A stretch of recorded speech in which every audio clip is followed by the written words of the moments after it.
Assalamualaikum warahmatullahi wabarakatuh.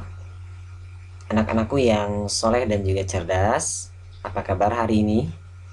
Mudah-mudahan selalu sehat ya, dan selalu bersemangat dalam menjalankan PJJ pembelajaran ini. Baik anak-anakku yang soleh dan juga cerdas, Alhamdulillah kita bisa ketemu lagi dalam pembelajaran PAI, terkhusus melanjutkan pembelajaran yang kemarin terkait dengan pembelajaran Quran Surat At-Tin ini. Baik anak-anakku yang soleh dan juga cerdas, sebelum kita masuk kepada pembelajaran, marilah kita sama-sama berdoa. Mudah-mudahan pembelajaran kita pada pagi hari ini mendapatkan keberkahan dan juga dibukakan pintu-pintu kepahaman, pintu-pintu kemanfaatan ilmu. Amin ya Allah ya Rabbal Alamin. Mari kita sama-sama berdoa dengan mengangkatkan kedua tangan kita. Bismillahirrahmanirrahim. Allahumma anfa'na bima 'allamtana wa 'allimna ma yanfa'una wa zidna ilma.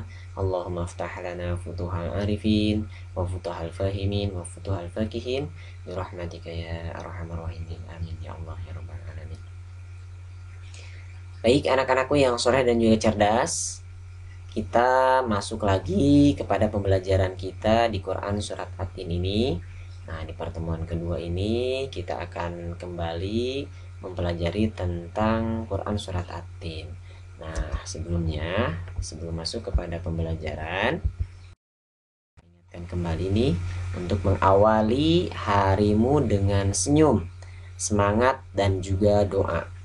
Nah, kenapa sih kita harus selalu mengawali setiap kegiatan dengan senyum dan juga semangat? Karena kita ataupun karena sesuatu itu berasal dari diri kita sendiri ya. Kalau kitanya semangat dan juga ceria dalam melaksanakan apapun, kegiatan apapun, pembelajaran apapun maupun menuntut ilmu apapun, maka akan berbuah ceria pula, akan berbuah semangat pula. Maka dari itu ketika kita semangat dalam menuntut ilmu ya, rajin dalam belajar, maka ilmu pun akan rajin atau akan semangat datang kepada kita. Kemudian yang kedua adalah dengan doa. Karena kita selaku umat muslim, maka kita dianjurkan untuk selalu berdoa kepada Allah ya. Untuk selalu mengadakan Allah dalam setiap kegiatan kita, melibatkan Allah dalam setiap urusan kita. Ya, maka dari itu ketika kita sudah bersemangat belajar dengan sungguh-sungguh, maka berdoa minta kepada Allah supaya dibukakan pintu-pintu kepahaman dan juga kemanfaatan ilmu. Amin ya rabbal alamin. Baik anak-anakku yang soleh dan juga cerdas, sebelum kita masuk kepada pembelajaran kita selanjutnya, Bapak akan ulang kembali pembelajaran pada minggu kemarin, tepatnya di buku paket halaman 1 sampai dengan 6. Nah, siap untuk mengulang? Oke, baik, sebelumnya siapa yang tahu nih surat At-Tin urutan ke berapa ya di dalam Al-Quran? Oh, coba kita lihat jawabannya. Oke, urutan yang ke-95. Apa arti daripada At-Tin? At-Tin artinya adalah buah tin. Kemudian Quran surat At-Tin diturunkan di kota apa ya? Diturunkan di kota Makkah Al-Mukarramah. Baik, sebelum masuk kepada pembelajaran, ada tata tertib dulu nih yang harus kita pahami, yang harus kita patuhi bersama. Yang pertama adalah niatkan segalanya untuk menuntut ilmu. Bagi anak-anakku yang soleh dan juga cerdas ini, ya, menuntut ilmu adalah wajib hukumnya kepada seluruh umat Islam. Maka dari itu kita harus niat menuntut ilmu, ya, membuang kebodohan yang ada pada diri kita ya. Dan mudah-mudahan niat kita menuntut ilmu ini ya menggugurkan kewajiban kita selaku umat muslim, yaitu utlubul ilmi minal mahdi ilal lahdi. Yang kedua adalah konsentrasi dan pandang gurumu saat menerangkan. Jelas konsentrasi sangat diperlukan.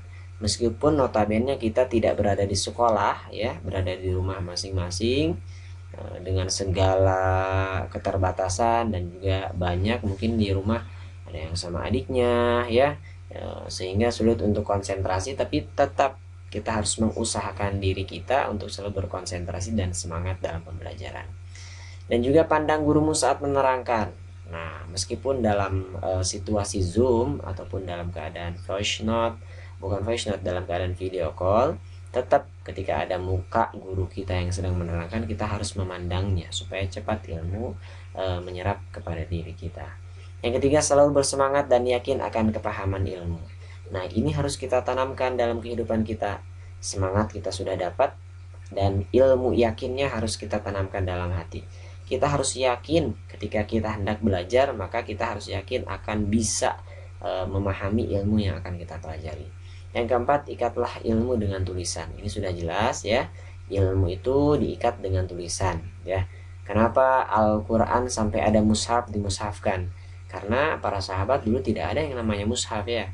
Mereka langsung menghafalkan Al-Quran karena untuk kemaslahatan makalah ditulislah Al-Quran itu, sehingga manfaatnya dapat kita rasakan bersama ya. Pelajaran pun sama, ketika kita menghafal sebuah pelajaran ataupun dalam pelajaran ada kata-kata yang harus kita tulis, maka tulislah. Dengan tulisan itu kita bisa memahami kembali pembelajaran yang sudah kita pelajari sebelumnya. Nah, masuk kepada tujuan pembelajaran hari ini adalah yang pertama, memahami makna kandungan ayat Quran surat At-Tin, dan yang kedua adalah mampu menghafal surat At-Tin dengan lancar. Yang pertama, nanti kita akan belajar tentang kandungan yang terdapat di dalam Quran surat At-Tin ini, dan selanjutnya adalah setelah kita memahami makna kandungan tersebut, maka kita menghafalkan surat At-Tin tersebut. Baik anak-anakku yang soleh dan juga cerdas, silakan untuk membuka buku paketnya halaman yang ke-6. Nah, di halaman yang ke-6 ini ada makna kandungan surat At-Tin. Nah, baik, kita baca dulu Quran surat At-Tinnya, halaman yang ke-6. A'udzu billahi minasy syaithanir rajim. Bismillahirrahmanirrahim. Wattini wazzaitun wa turi sinin wa hadzal baladil amin. Laqad khalaqnal insana fi ahsani taqwim. Thumma radadnahu asfala safilin.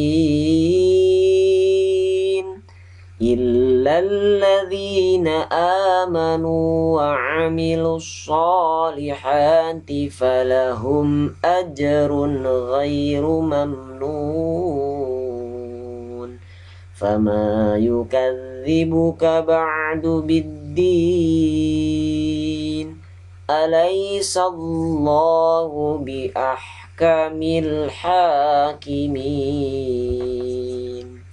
Baik anak-anakku yang soleh dan juga cerdas, kita masuk kepada kandungan surat At-Tin ya.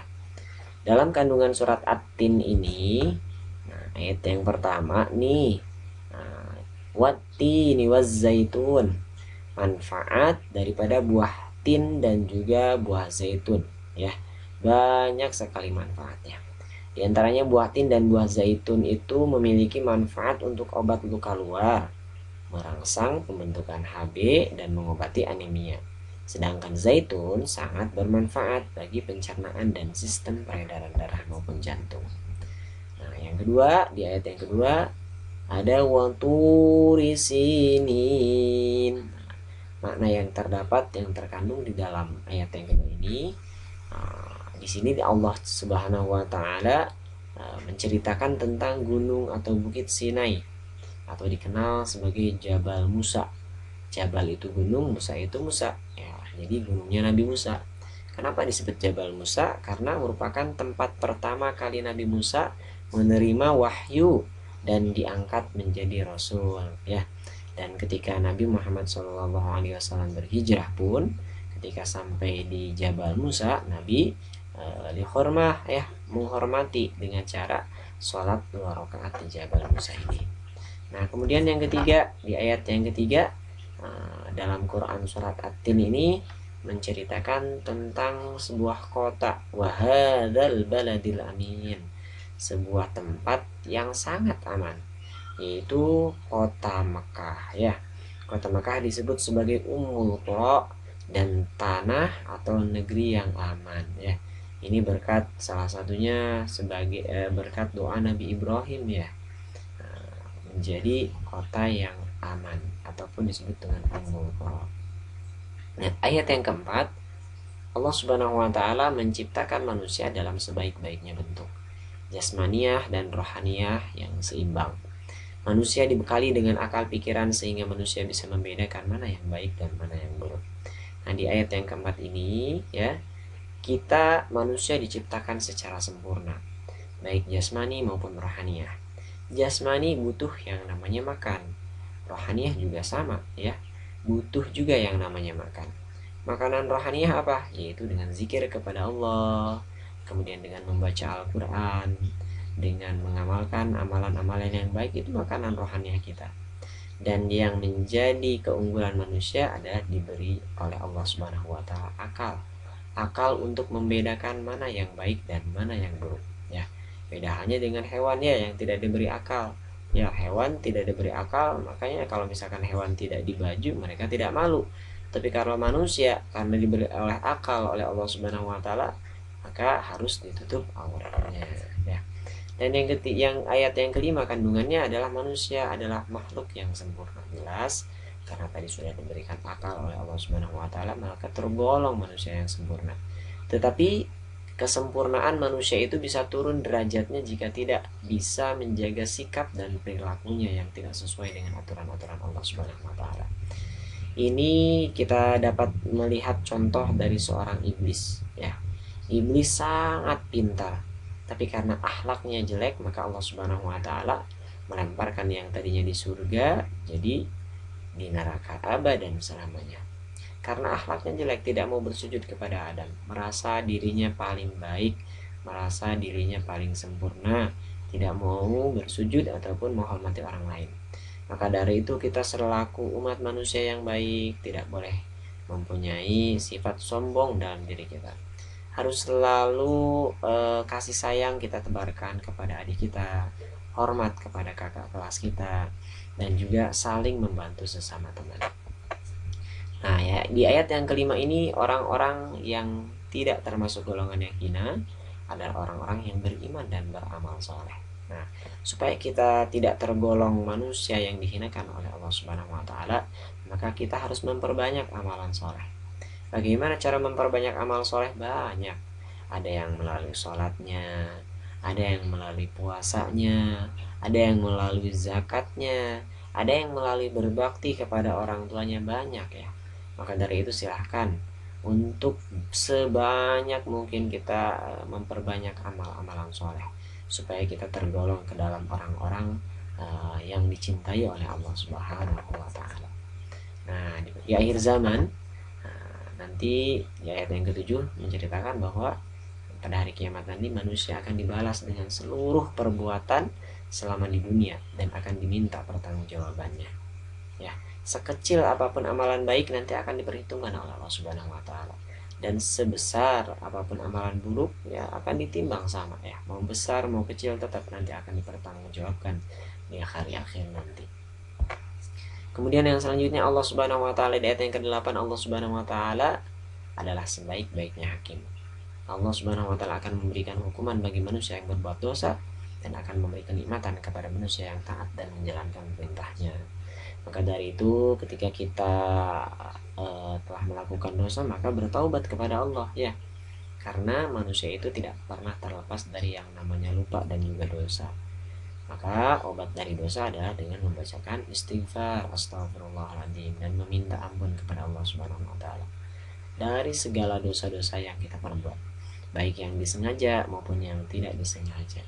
Dan Allah Subhanahu wa taala akan memberikan taubat kepada orang-orang yang mau bertobat secara sungguh-sungguh, tidak main-main. Dan kalau orang sudah bertobat, maka beruntunglah orang tersebut ya. Mudah-mudahan kita selalu dijaga oleh Allah Subhanahu wa taala ya dari sifat jelek ya, dan juga mudah-mudahan kita semua diberikan kesehatan, diberikan umur yang panjang, dipakai beribadah kepada Allah Subhanahu wa taala, dan yang terakhir dimasukkan ke jannahnya Allah Subhanahu wa taala. Baik, itulah tadi anak-anak yang soleh dan juga cerdas sekilas tentang materi dari makna ataupun isi yang terkandung di dalam Quran surat An-Nasr ini. Nah, maka dari itu marilah kita sama-sama memperbanyak amal soleh dan menjadi manusia yang sesungguhnya, manusia yang berhubungan baik dengan Sang Khalik pencipta kita Allah Subhanahu wa taala maupun dengan makhluknya. Nah, untuk selanjutnya tugas hari ini yaitu menghafalkan surat At-Tin, lalu direkam dan dikirim ke Google Classroom ya. Oke. Mudah-mudahan kita semua diberikan kesehatan oleh Allah Subhanahu wa taala, dan juga mudah-mudahan pandemik, musibah ataupun penyakit corona ini, virus corona ini, mudah-mudahan Allah Subhanahu wa taala hilangkan, dan mudah-mudahan juga kita bisa kembali bersekolah menuntut ilmu seperti biasanya. Amin ya rabbal alamin. Ala hadiniyah wa ala kulli niyatin shalihah. Al-Fatihah. A'udzu billahi minasyaitonir rajim. Bismillahirrahmanirrahim. Alhamdulillahi rabbil alamin. Arrahmanir rahim. Maliki yaumiddin. Iyyaka na'budu wa iyyaka nasta'in. اهدنا الصراط المستقيم صراط الذين أنعمت عليهم غير المغضوب عليهم ولا الضالين رب اغفر لي ولوالدي وللمؤمنين آمين. Baik, akhirul kalam. Wallahu muwaffiq ila aqwamit thoriq. Wassalamualaikum warahmatullahi wabarakatuh.